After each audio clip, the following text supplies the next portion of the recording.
여러분 안녕하십니까? 광주 MBC 뉴스데스크입니다.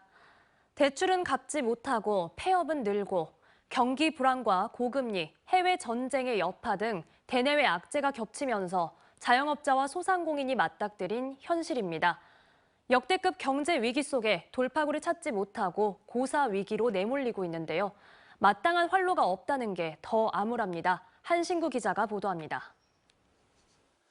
빚을 내 영업을 하던 자영업자와 소상공인의 연쇄 붕괴 우려가 현실로 다가오고 있습니다.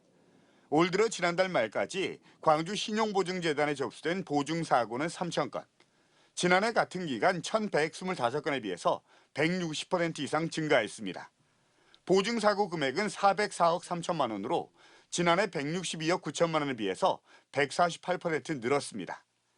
지난 몇 년간 코로나19로 장사가 안 돼서 빚을 내서 버텨봤는데 계속된 내수 부진과 물가 상승, 금리 인상 등의 파고를 이기지 못하고 한계에 다다르고 있다는 위기 신호로 읽힙니다. 일은 너무 힘들게 하는데 수입은 많이 없고 이걸 이렇게 해서 이렇게 살아나가야 되는가 이런 저런 생각도 많이 했습니다.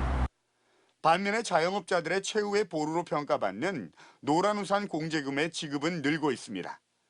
광주의 경우 폐업 공제금 지급액은 올 들어 지난 8월까지 2,100여 건에 220억 원, 지난해에 비해서 61% 이상 늘었고 이미 지난해 지급 총액 215억 원을 넘어섰습니다.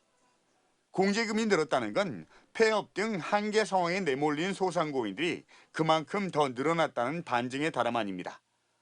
더욱이 광주의 경우 영세 사업자와 소상공인의 비율이 타 지역에 비해서 상대적으로 높고 최근 위니아그룹의 법정관리 여파 등으로 협력업체들의 피해가 커지고 있는 만큼 정부의 정책적 지원이 절실하다는 목소리가 큽니다.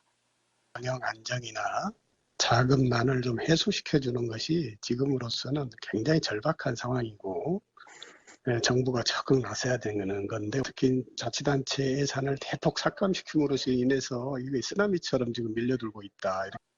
7%를 넘어선 주택담보대출금리와 유가 인상, 그리고 이스라엘과 하마스의 충돌 등 해외 전쟁의 여파로 물가가 가파르게 치솟고 있는 것도 영세 사업자와 소상공인을 옥죄고 있는데 마땅한 출구가 없다는 게 고달픈 현실입니다.